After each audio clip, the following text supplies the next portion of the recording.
I agreed to be in a zombie game show. There was a catch, though. Day 1. My name is Derek, and my life is a train wreck. I have no job, no money, no family, and no opportunities. Which is probably what made me a perfect candidate for the game show. This isn't your typical game show, though. It's like Survivor on steroids. You need to survive 7 days in a zombie apocalypse any way that you can. You can hide the entire time and hope to not starve to death, or you can become a zombie-killing god and murder your way through the apocalypse.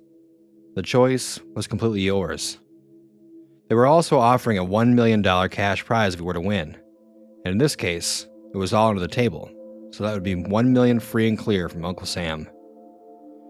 This seemed like the perfect thing for me to get into. I hadn't been any use to anyone after getting out of the military.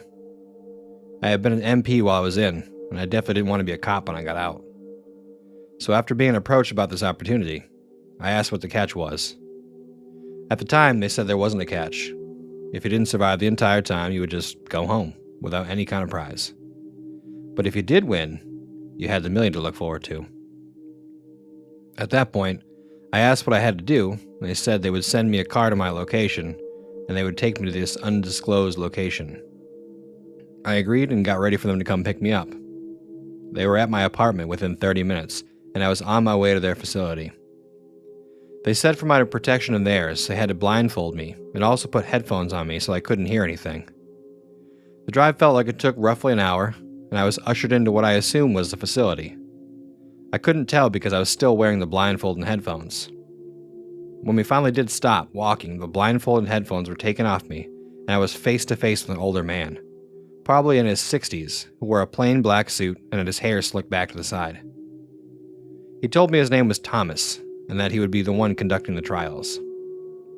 He asked me if I had any questions, and I wanted to make sure that there was really no possible way I could get hurt during any of this.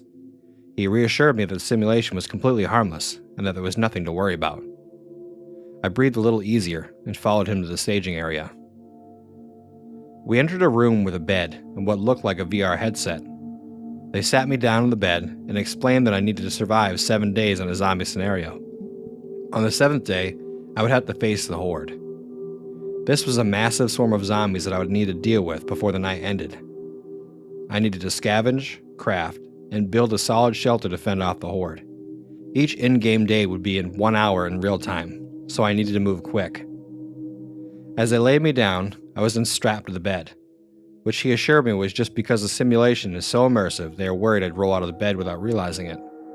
Just before he put the headset on me, he warned me that I needed to avoid being bitten or being killed. If I was killed in the game, there was no way they could pull me out. I was about to scream, but then the headset was put on, and everything melted away. Day 1. The next thing I knew, I was standing in a forest with nothing but underwear on and a few things in a toolbar on my HUD. I was immediately given a tutorial to familiarize myself with the game. I had to collect plant fibers so I could make a bedroll. I then had to gather supplies in order to make a stone axe. It then made me gather more plant fibers to make some pants, which sounded like a great idea. Once I created it, it had me put it on as well, which was done in a drop-down screen. I then had to gather some more wood so that I could craft a wooden club to defend myself. I had assumed that this was what the stone axe was for, but after using it, I believe it was more of a tool than a weapon. I then had to gather supplies to craft a bow and arrow, which would give me a range advantage against the zombies. It then showed me the absolute bare minimum of base building by having me gather wood to create a frame and then upgrading that frame. I then had to gather stones so I could craft a fireplace, which I assumed is how I would do all my cooking. I placed the campfire and was giving the following message. Good job, survivor. You have proven to be capable with much potential. We have marked your map with the nearest White River outpost location. There you will find a trader where you can buy and sell goods and trade stories with one of our friendly citizens. Welcome aboard. Noah. I wasn't sure who Noah was, but I figured it was probably a good idea to head towards the trader. He might hopefully be near a town where I could start looting for supplies. I followed the yellow exclamation point, looting along the way. I came upon a house and decided I would loot it. That was when I saw my first zombie. It was missing both its legs and was stuck inside a hole in the wall. It crawled after me, but luckily, I had the club I crafted earlier, so I made short work of it. The game was extremely immersive, but I still remembered that it was in fact a game. These weren't actual zombies, so the shock wasn't too much to deal with. I couldn't believe how bad they smelled, though. It's never something you take into consideration when you think about zombies. I heard more zombies coming deeper in the house, so I retreated outside to make sure I didn't get surrounded. A large woman came out once I had dealt with this legless zombie, and she put up more of a fight. A young man was the next one I had to deal with, and we were able to handle him pretty easily with a few shots to the head. After all the zombies had been killed, I allocated a couple of my stat points to increase the effectiveness of my club to make handling the zombies easier. I then entered the basement again to finish looting the basement. Once the basement had been fully looted, I made my way up to the first floor. I smashed a picture on the way, and it's like the house came alive. I found a key in the wall and was able to unlock the nearest door to give myself an exit if I needed one. I dealt with a few zombies that were spread across the first floor. Once all the threats were neutralized on the first floor, I began looting the rest of the house. When I was in the kitchen, I noticed a ladder that went up to what I assumed was an attic. I climbed up the ladder, and as soon as I reached the top, I immediately woke up the few zombies that were sleeping up there. Luckily, there were only two, and one of them actually dropped some cowboy boots that I could use. There was one last one hiding in a corner, and I again was able to kill it pretty easily. It looks like when you finish raiding one of these buildings and clearing it out, there's a cache of loot at the end to reward the hard work. I looted the cache and started my small trek to the trader. I crafted a small storage box that I could use to drop the gear and food that I'd looted up to this point right outside the trader's house so I wouldn't get overloaded with items. This would cause me to walk slower and fatigue faster. I assumed it would probably make me burn through my food and water meter faster as well. Upon walking into the trader's compound, it looked like he specialized in farming and tools. His name is Trader Rect, and he just seemed like he just didn't want to be there at all. Upon inspecting his wares, I saw a helmet light mod that I thought could give me an advantage at night.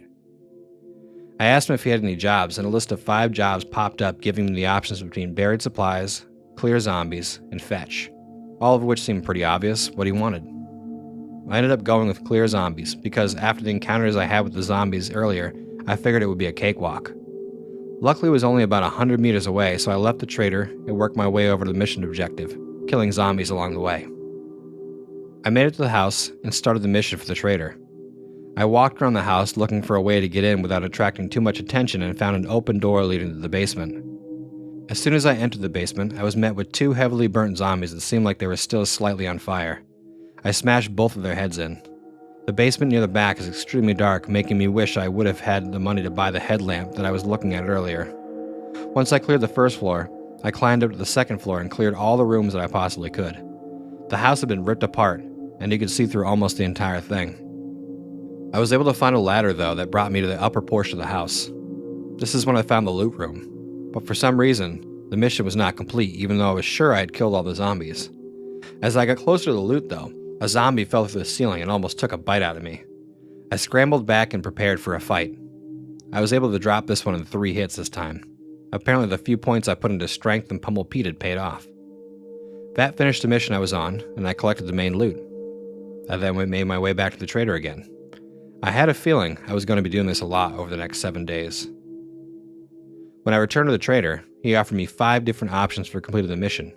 500 cobblestone rocks, tempered blade mod schematic, serrated blade mod schematic, 750 coal, or 10 Molotov cocktails. I ended up choosing the 500 cobblestone rocks in hopes that it would help me with building the base I would need to fight the horde. I accepted my reward and immediately took the fetch job from him this time. This one was much farther away, about 400 meters this time.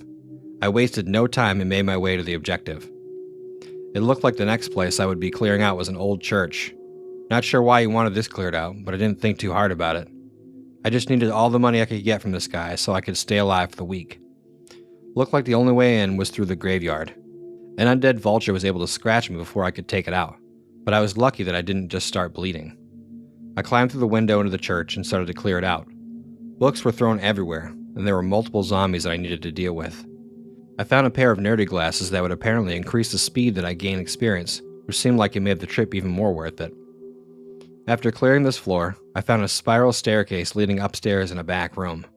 There were multiple zombies on this floor as well, and luckily there was a torch so I could easily see them. This looked like the main area, so I collected the loot and made sure there wasn't anything else to find here. When I was satisfied that I'd found everything, I climbed down off the roof and made the journey back to the trader. I was offered 5 things again this time, and I ended up choosing 60 shotgun rounds this time. Hopefully at some point I'll find a shotgun to put them in. I also looked to see what kind of jobs he had and didn't want to do a buried supply mission, so I figured it was time to find somewhere to bed down for the night at.